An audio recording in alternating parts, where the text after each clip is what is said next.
Welcome to the XS Noize Podcast. I'm your host, Mark Millar, and in this episode, I'm joined by Billy Lunn and Charlotte Cooper from the Subways.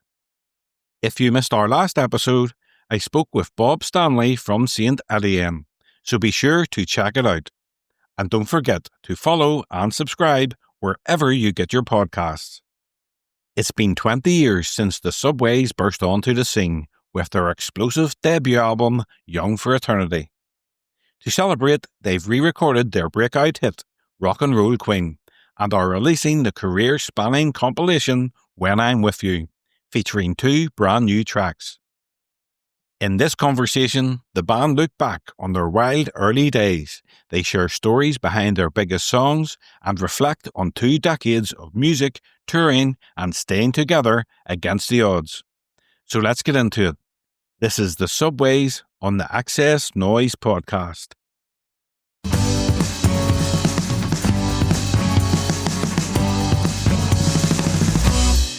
Hi, Billy. Hi, Charlotte. Welcome to the XS Noize Podcast. Thank you. Our pleasure. Thank you. You're celebrating 20 years of your debut album, Young for Eternity, which is such a milestone. How does it feel to look back on that debut 2 decades later?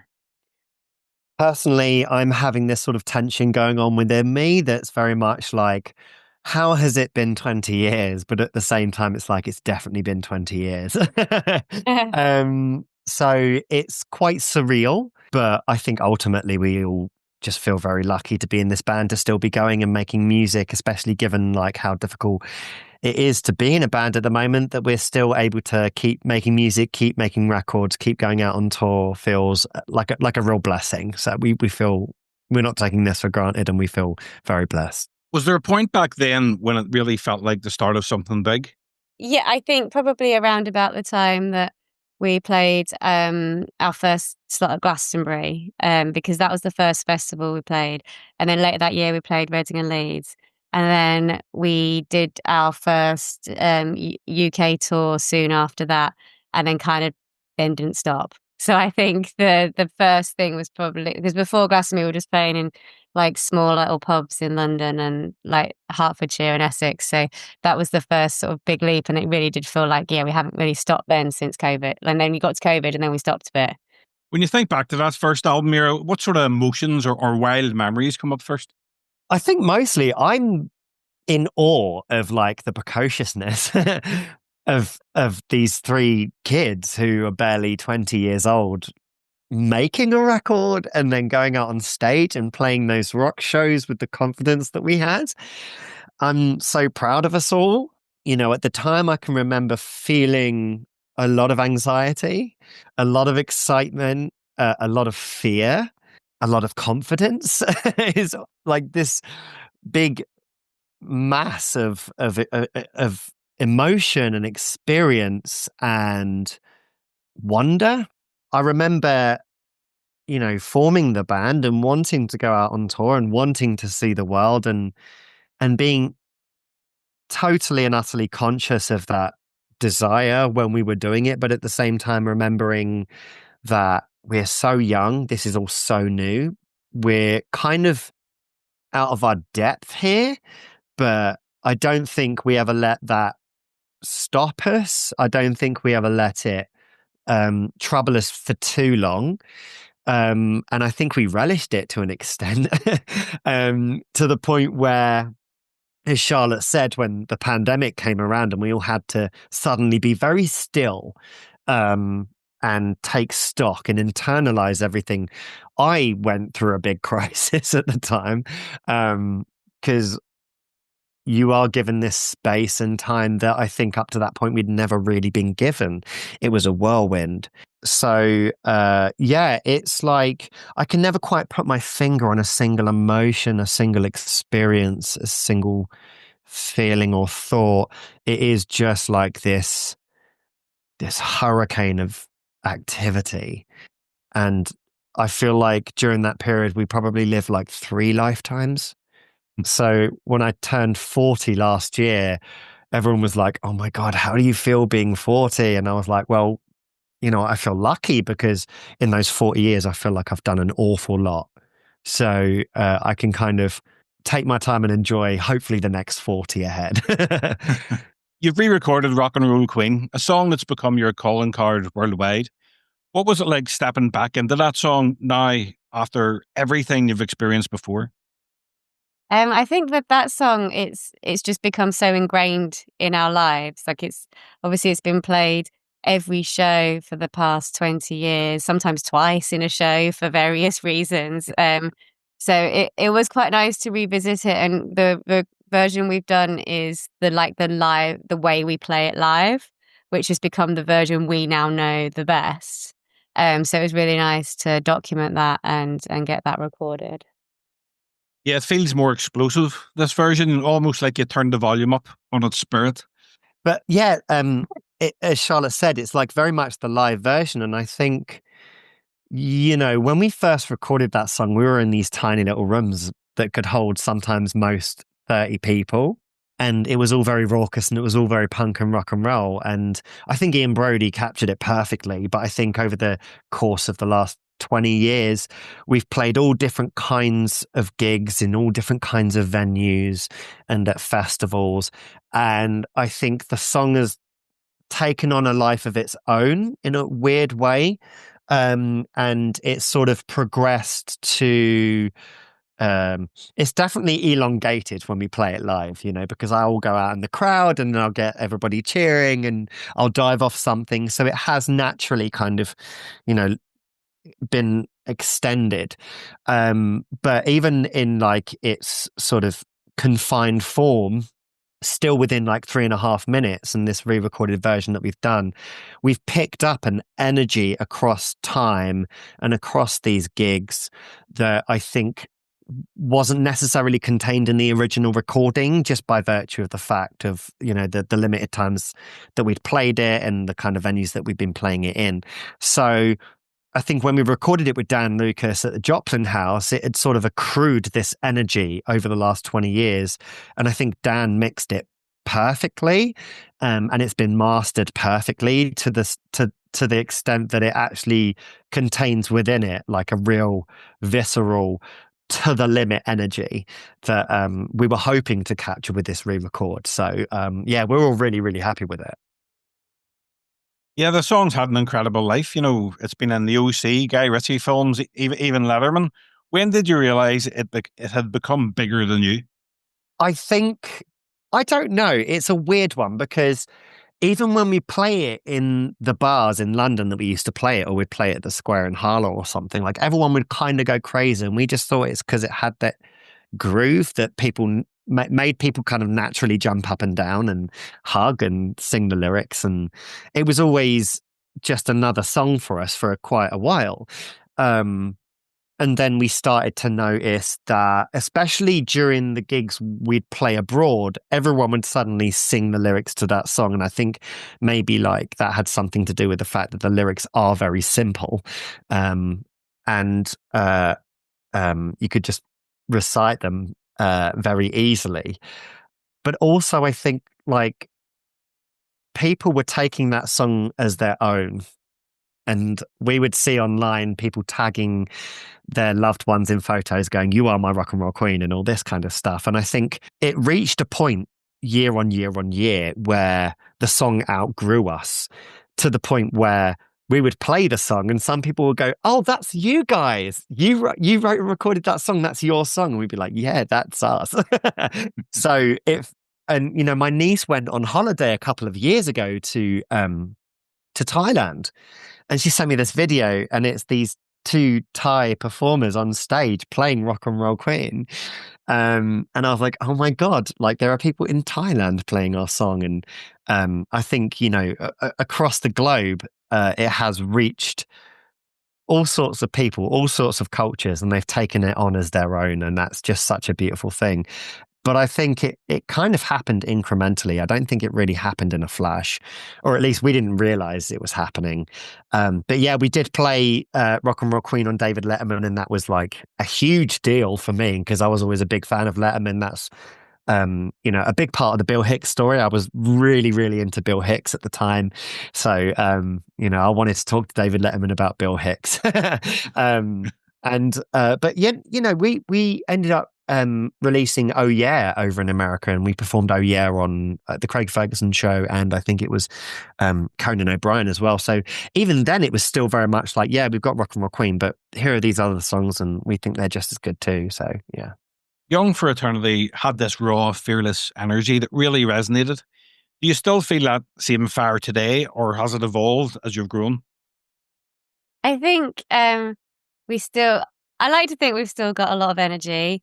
Maybe it hurts our bodies a bit more to be that energetic, but we certainly try. And I think the passion is there. I think the passion's there maybe even more because I think there's a lot more gratitude these days that we're grateful to still be here 20 years on and to have the opportunity to still be on stage and playing in front of people. We're always really happy and excited and appreciative to be there.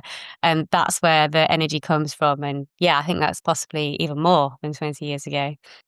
The upcoming compilation, When I'm With You, feels like a love letter to your whole journey. Did you approach building it like a set list with an emotional arc in mind?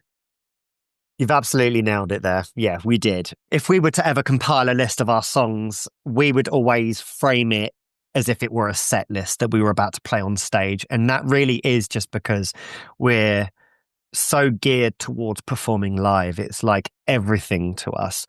We love going in the studio. We love doing all sorts of things and appearing in movies and hearing our songs on radio and that kind of thing. But there really is nothing quite like getting on that stage and playing those songs and seeing everybody in real time reacting to those songs and living it out spontaneously.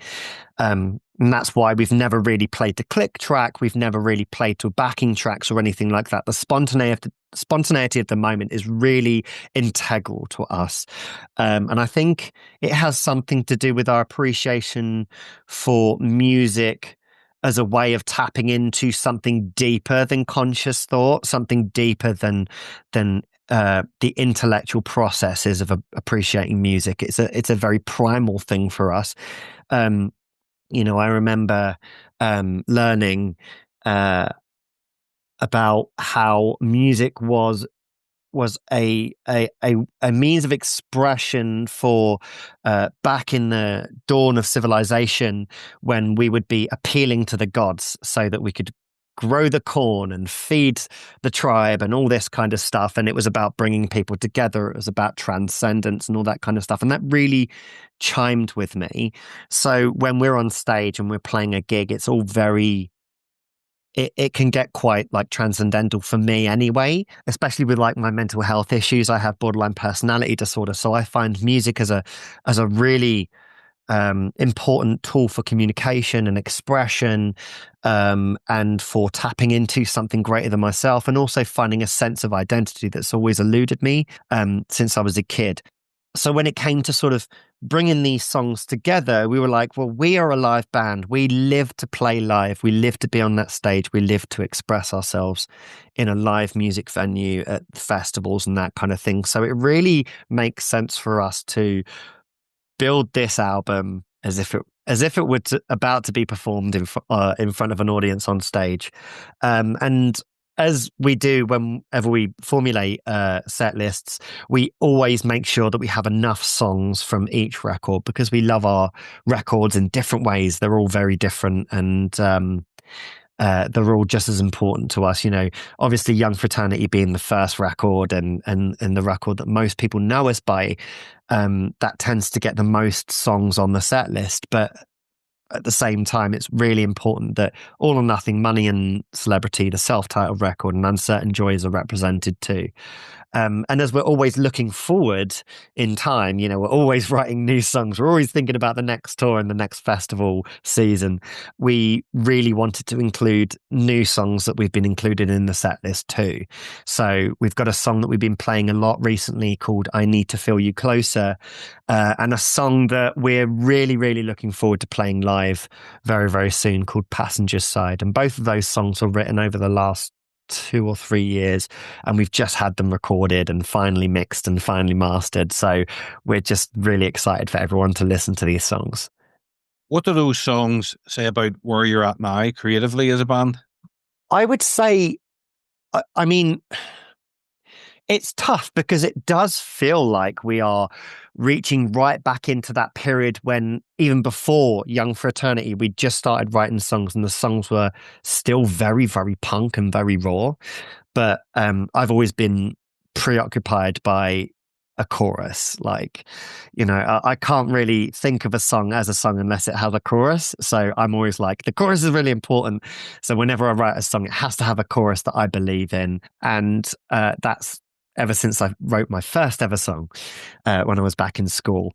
But by that same token, I feel like we've moved forwards in a very different direction by virtue of the fact that we have Camille Phillips playing the drums. And she's been part of the band now permanently since, was it 2021 or 2022, Charlotte? Around that time. 2021. 2021, thank you. And Camille has a very idiosyncratic style that's quite different to Josh's. And when we picked a new drummer, didn't just want a Josh 0.2. We wanted a new drummer that gave something different to the band.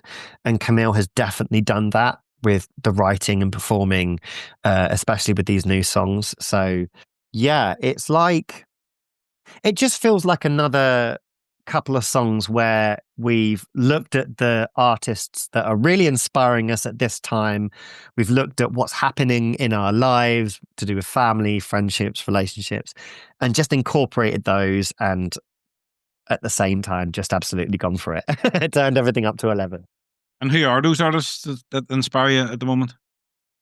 So with Passenger Side, I was listening to a lot of the Beths and Always, and I was listening to a lot of Ramones as well, and Death Cab for Cutie, Nirvana, obviously, and Blondie. And with I Need to Feel You Closer, yeah, a lot of Blondie, a lot of Ramones, a lot of Nirvana, but a lot of Green Day has gone into that as well, I'd say, and some John Frusciante.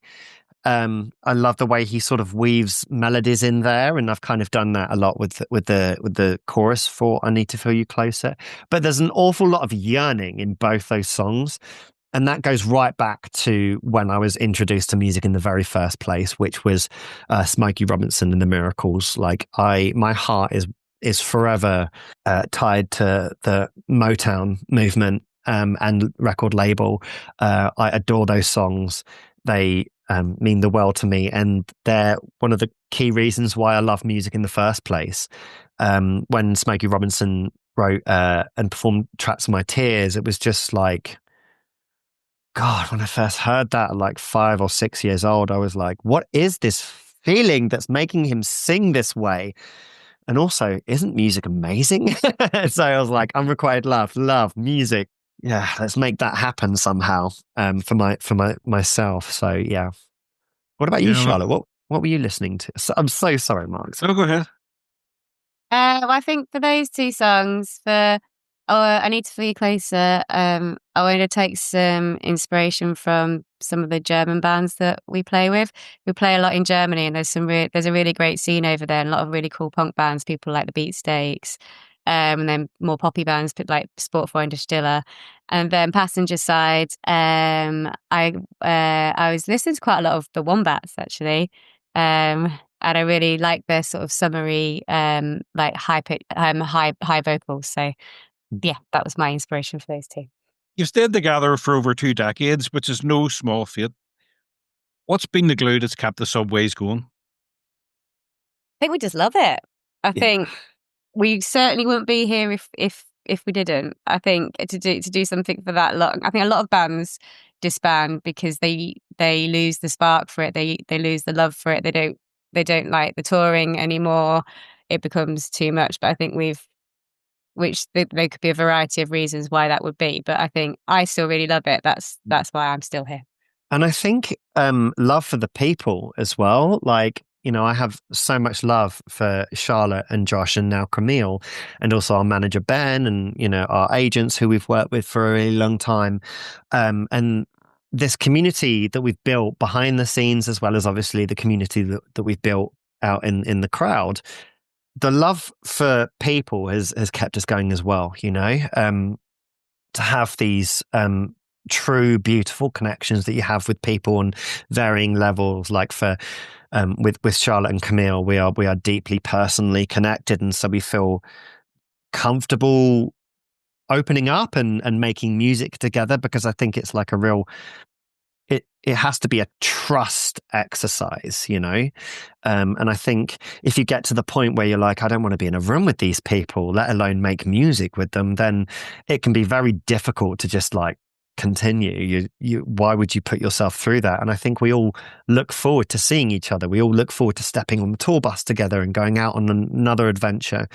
And we all love being in the studio with each other. We all love rehearsing with each other. So it's yeah, you have to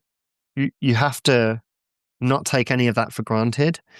And particularly like the relationship that we have with our fans, you know, the audiences that we play to, walking out on stage and seeing their faces. I mean, why would you not want to continue doing this? It's just seeing those smiles, seeing people hugging each other and crowd surfing, clapping, and just letting go. You know, it's a beautiful thing.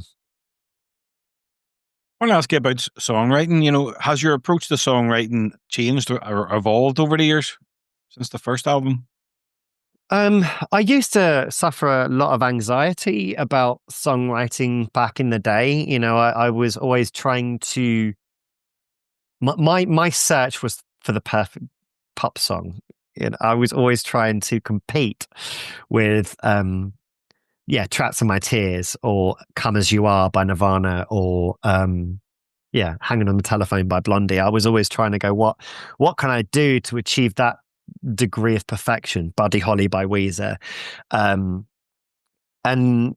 I think I did that. I pursued that. That was my energy. That was the catalyst to inspire me. And that worked for a long time. And then eventually I kind of grew tired with that, or it just stopped working. I forgot how to write a song completely. And I realized that I needed to stop thinking about songwriting as if it were a task or as if it were an ambition, and actually look at it as sort of a daily process, something that I need to do in order to feel like I have a stable perspective on who I am, what I'm doing, where my life is going, all these things. You know, I went through a terrible breakup a couple of years ago, and I feel so sorry for everyone in the band because I was just crying every day. You know, I was on tour out in Europe. I felt all alone. And at the same time, I had, you know, the band there, I had the crew there, I had the fans there. And most importantly, I had music at my fingertips. I had a way to process the feelings that I was going through, to get a sense of who I was, what I deserved, all these various things. And I expressed it in music. And so I think, you know, since probably the third or fourth record, it's become very much a living exercise for me, in the same way that maybe therapy and medication in order to maintain my mental health is like it's a daily thing that is necessary for me to function. So is songwriting. It's a necessary thing for me to participate in order to just keep going. And I guess in that way, it is also about being open to different methods. So for Uncertain Joys, I realized that the guitar was definitely not working for me. So I started investing in synthesizers, and then adding guitars later. And, you know, whereas that would have been anathema to me back in the day, because it was guitar music, it's trio, it's rock and roll, it was a means to an end. It was like, this is how I, at this very moment, am going to get in touch with how I'm feeling. And this is how I'm going to be able to structure those feelings into lyrics, melodies, chord sequences, whatever the band needs in order to move forwards and make this song a Subway song. So, you know, in the studio here, I have acoustic guitars, I have electric guitars, I have synthesizers, I have, like, you know, percussion instruments. I have everything to hand that will hopefully help facilitate the writing of a song eventually. And now it's just a much more, I don't know, a much more nebulous prospect, and I'm okay with that. Whereas before, it would have been freaking out at that idea. So it's your process. You do everything in the studio or wherever, and then you bring the ideas to the band, like to Charlotte and Camille, and then they add their parts or come up with ideas.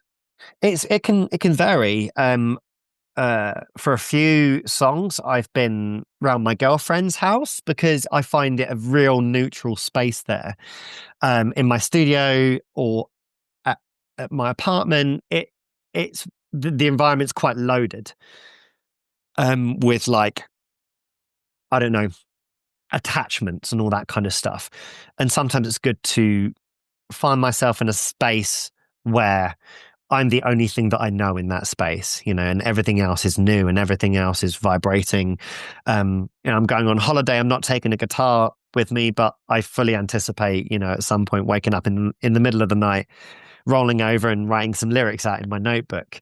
But yeah, more often than not, I'll sort of consolidate all these disparate ideas into a chord sequence and maybe a melody, and I'll structure it and I'll upload it to the band Dropbox, and then Charlotte and Camille will take their time and do whatever they need to do in their own time, in their own environment, because I think that works most conducively for us anyway, to coming up with something that we're happy with. But yeah, how do you work, Charlotte? I think that's pretty much it. Yeah, so Billy uploads the ideas to Dropbox, and then me and Camille we work on them separately because life has taken us all in different places, so nobody lives close by anymore.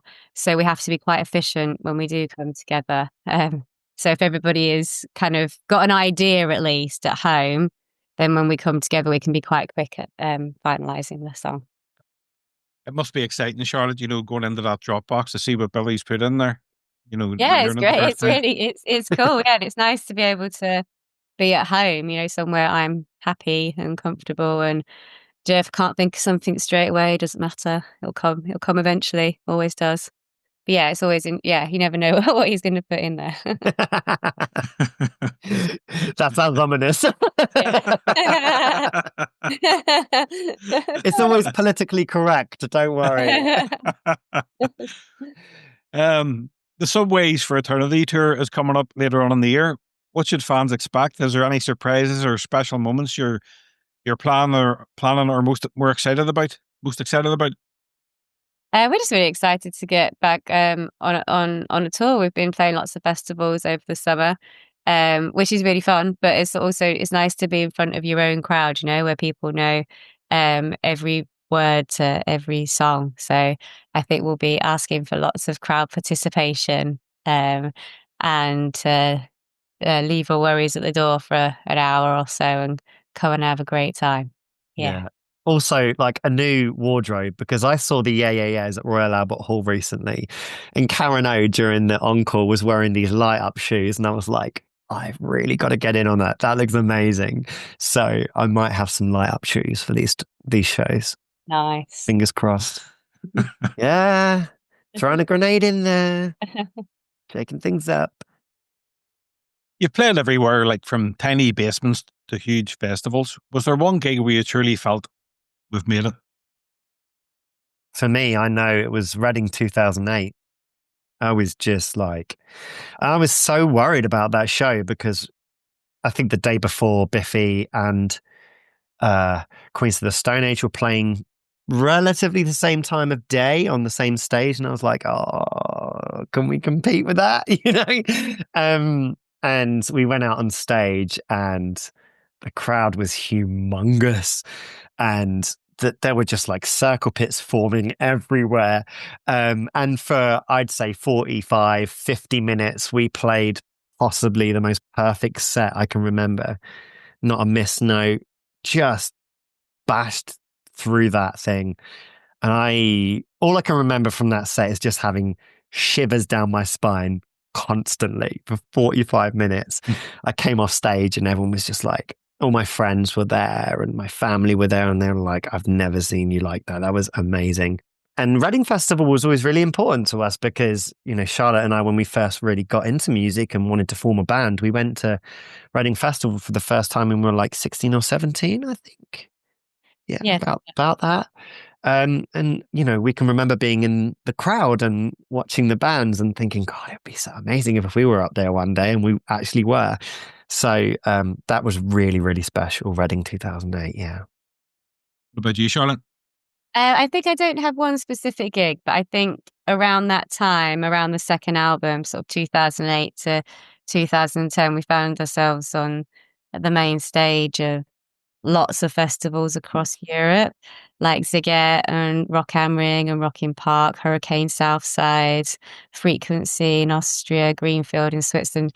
And I think even Download. No, that wasn't main stage, was it? it wasn't main stage. And but we'd always wanted to play slightly Download. later. Yeah. So I think, that was around that time of just being able, and then being on in sort of the mid-afternoon and having a really big crowd. It was a really fun time, yeah. And I think that's where we were like, okay, this is what we do every summer. We go do festivals. Yeah. Beyond this anniversary, are you already dreaming about what's next? What the next chapter? Any new sounds or directions starting to take shape? We are heavily focused on our 6th album, so we are writing and recording that at the moment. Obviously, we've got the 2 songs that are appearing on When I'm With You.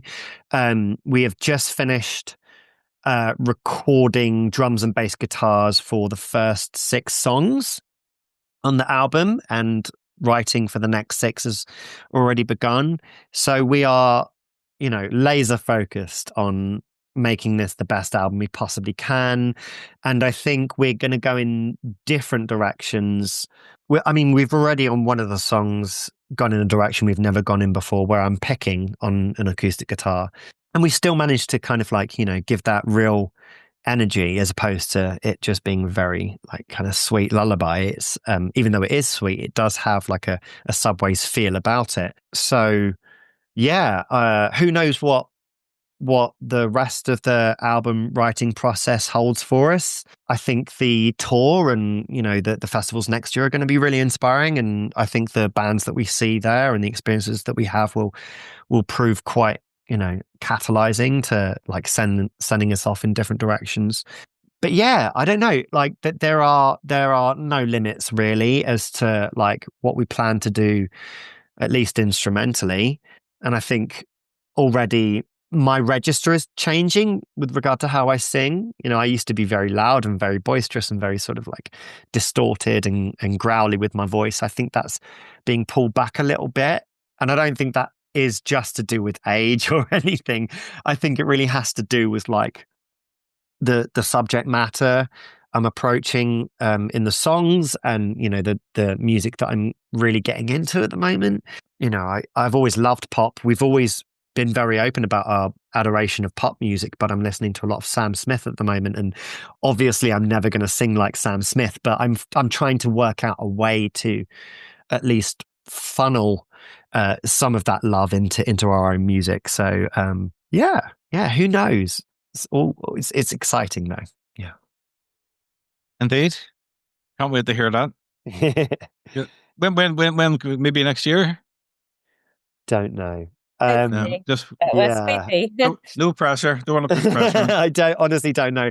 We should have the first 6 songs done, because I've still got to record guitars, vocals, backing vocals with Charlotte, and probably some key parts for 3 of the songs. So yeah, next year we'll still be building the album. So if anything does happen next year, it will be more shows and maybe the release of another single. But I'm not sure about the record, but fingers crossed. Who knows? We might work magic. Well, let's talk about some of the older albums. I'll name an album, and I just would like you to tell me sort of quick fire the first feeling or memory or moment that comes to mind. And we've talked about the debut album, so All or Nothing with Butch Vig. California and Butch Vig, yeah. America was that's the first thing that comes to mind. Yeah. Working with Butch Vig in Los Angeles was magic. Just can't believe we did it.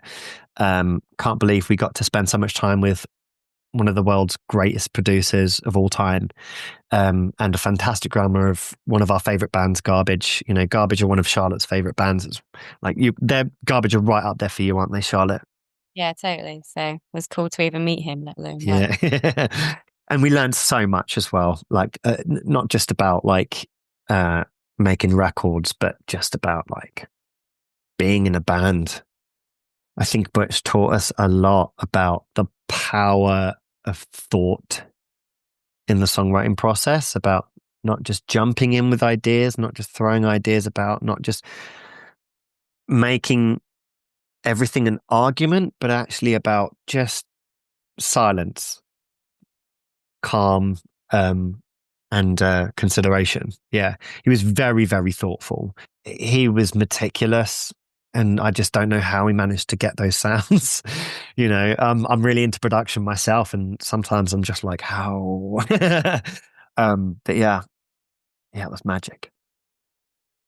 Money and Celebrity from 2011. London and Stephen Street. Yeah, that was so London of us, wasn't it? Yeah. Yeah, Stephen Street's a West London boy. So, big QPR fan. And we recorded that in Chiswick, I think. So it was very, very Britpop. And we would talk a lot back in those days with Stephen about like Blur and Graham Coxon's A-B sound. He said he'd never worked with a guitarist who could A-B. He wouldn't have to track the guitars on different channels, just a single channel. His guitars would sound so amazing. And that always made me really think about how I wanted my guitars to sound. And not everything had to be distorted. Not everything has to be overbearing and pushing the limits. That you can create drive and energy and movement and momentum by using the full range of dynamics. I remember him talking to Josh about not using the crash cymbal so much. Don't be afraid to pull back and use the ride, use the toms, that kind of thing. And that's why I think it's such a dynamic record. And that really changed Josh's drumming style for a while. But also, like, Stephen Street was really encouraging about my demos that I'd submitted for that record, because I remember meeting him at his he had a little production room that he rented out at Rack Studios, I think it was. And I took the CD of the demos by when we were first throwing around the possibility of Stephen producing the record. And he was like, these songs are really well recorded. You're nearly there. I was like, wow, okay. Maybe I can think about getting into production finally. Yeah. It was a proper London sound to that record, wasn't it? Yeah. Self-titled Subways from 2015. Raw. When it gone Sorry. 16, Billy. Yeah. Say the place and the producer. That was important, LA, London, when it gone city. It's up there, WGC. It's up there. Yeah, it was the first record where I was like, okay, so I'm going to record, just play. We've written the songs. I'm just going to put a mic here, mic here, mic here, mic here, and we'll cobble this thing together. And I'm really proud of what we came up with, given my real limited knowledge of recording albums and mixing records. But I think that was a step I needed to take to be where I am today. And it really, I think it totally changed my approach to this whole thing. Because I took on an awful lot, and what I realized during that period was about my own limitations, about the power of humility, about knowing what I can and can't do, and the number of things I can do at any one time. And it's okay to draw a limit at that. But I still look back on that record and I'm so pleased and so proud. And we really pulled that together all by ourselves. Our manager was a real guiding force during that time, but we proved to ourselves that we could all do that. We could all make a record together. So yeah, raw. After an 8-year gap, you came back with Uncertain Joys, your last album in 2023. Yeah, so that one was... if we're talking a couple of words, COVID in Sheffield. Because we got half of it done in the very similar way to how we did the fourth album in Billy's studio in Runaghan City. But then COVID hit, so we were a bit stuck, and we had to we didn't know what to do, but we wanted to carry on with the album, so we started having a go at doing it remotely, and it kind of worked, so we went with it. So that kind of will always, I think a lot of bands had that story from that time of like a partially home recorded vibe because no one wanted to really stop. And the shows had stopped, but the albums, no one wanted to stop. For me, Cambridge. Sorry, Mark, go ahead. And you're still using that process that, you obviously find it useful working remotely. Yeah, it seemed to work for us. Yeah. And I think up until that point, we'd always thought, no, we have to be in a room. The conditions have to be this way. Otherwise, it's not organic or anything like that. And actually, the way we do things now is probably the most organic we've ever done them, which is, I'll come up with a initial idea. I'll throw it out into the cloud for Charlotte and Camille to absorb and process and then think in their own time, and then when they're ready to contribute and then send those ideas back. And then it's a real ensemble piece in this way, because I think before it was very much, we're here, we have to get this song done soon. You do this, and I think I was a control freak for a long period of time during this band. And I think working remotely and giving people their space and their time was a big lesson for me to learn.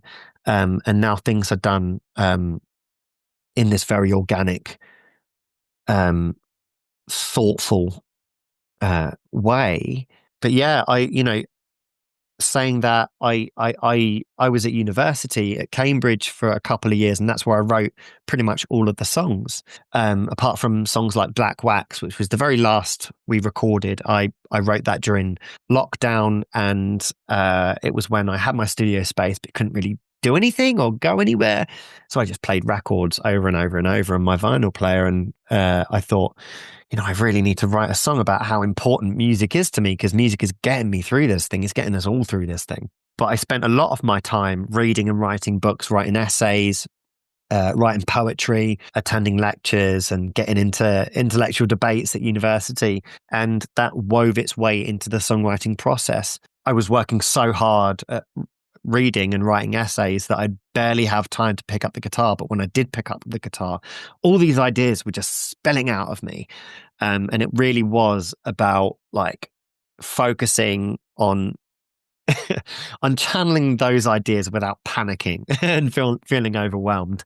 So yeah, for me, the key words for that are Cambridge, I'd say. I want to put you both on the spot. If you had to pick 6 Subway songs that perfectly capture your spirit to introduce someone who's never heard the band before, what would you choose? You could have 3 each. Well, we've got to have Rock and Roll Queen, haven't we? Or we've got to have Oh Yeah. Maybe? Or I Want to Hear What You Got to Say. Rock and Roll Queen. Oh yeah. I Want to Hear What You Got to Say because of the dual vocals. All Right. I was going to say All Right. I'd go All Right, yeah. Maybe Girls and Boys. I was going to say Girls and Boys. Yeah. And then maybe something like newer, like if we're going something new, probably like Influencer Killed the Rock Star, maybe. Yeah, Influencer Killed the Rock Star, because it's really sarcastic. And I think I look back at my lyrics like that I wrote for a song, the title track of Young Fraternity, and it's like so sarcastic. Then one more. Somewhere in the middle from albums 3 or 4. What about It's a Party, maybe? Yeah, It's a Party. Go for that. It's a Party, because for us being we don't need money. No, we don't need money. We don't need money. That's a good one. Yeah, because it's about having a good time regardless of the circumstance. Yeah. You like, no matter what is going on in your life, there's always time to rock at a gig. Yeah. Good choices. Only a couple more questions left. And you're about to bring out a best of compilation. But what best of or greatest hits compilations do you personally go back to sort of time and time again? Madonna's Immaculate Collection. Oh, perfect. Oh, yeah. It is good. It is good. Oh my God, I grew up that record, and obviously all the Madonna records, but like the Immaculate Collection He's immaculate. Everything, doesn't it? It's just immaculate. You can listen to the original recordings on the records and like the remixes that were released on the singles and stuff. But what they did with the Immaculate Collection in just like bringing the most perfect elements of each song in the remix and the mastering and the flow of the record. I mean, it is legitimately an album unto itself. It doesn't feel like a best of. It feels like just the world's biggest pop star releasing yet another record. And some of those songs are out of this world. To think one person had that in a locker. I mean, I've been playing the best of the Eurythmics recently a lot. I find that the breadth of genre that's contained within a lot of the corpus of their material is just like phenomenal, fearless. And I mean, songs like There Must Be an Angel Playing With My Heart, I can't conceive of how they thought up that song. It's just marvelous. It feels operatic. It feels pop and synthy. It feels kind of silly. It feels beautiful and pop and sort of soul. It's got a soul feeling to it. Yeah, I can't believe someone has a voice like Annie Lennox's. It's just incredible. My goodness. Do you know what? Like, I have to say, Weezer's Teal album, the collection of covers, is phenomenal. Like, it's so gorgeous. They've picked such a broad range of their favorite tunes and just gone into the studio and recorded them. And anything Rivers Cuomo sings, I'm down for. I think the guy's a genius. So that's a collection of songs that I'm always gonna listen to.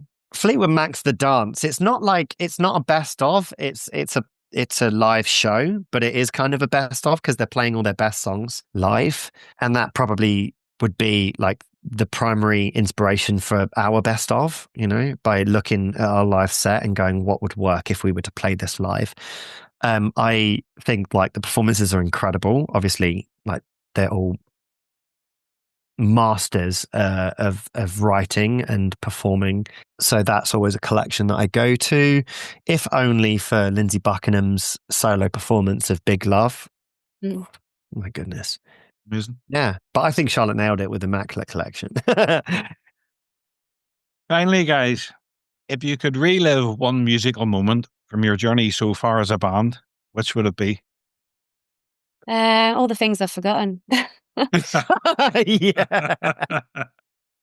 There's so much forgotten. It's like, yeah. There's things I know we did, but things like Letterman and being on stage at Glastonbury, I don't actively remember. Yeah. I know we did it, and I might remember like something we did afterwards, but the actual moment, I think a lot of it, I think we just have to go on and deliver the performance, and so much concentration on that. I think the memory part doesn't happen in your brain, but I would like. I wish I could go back and have another shot at that Letterman performance. Or at least just sit down with myself and go, come on, kid, you can enjoy this.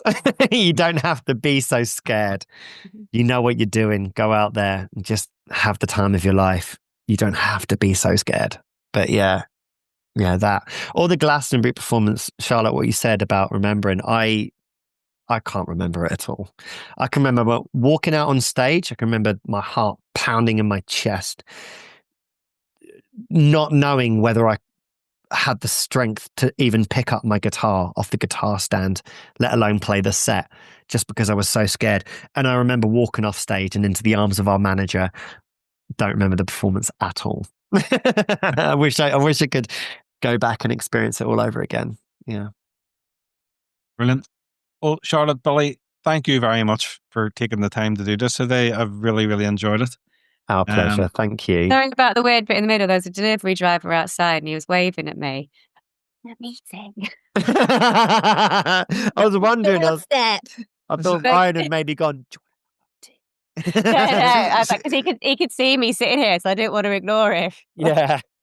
Well, again, thank you very much. Look forward to the shows later on in the year and the new compilation coming out. Thank you. It's been a real pleasure. Thank you. Pleasure for me as well. Thanks, Charlotte. Thanks, Billy. Take care. All the best. Bye-bye. Bye.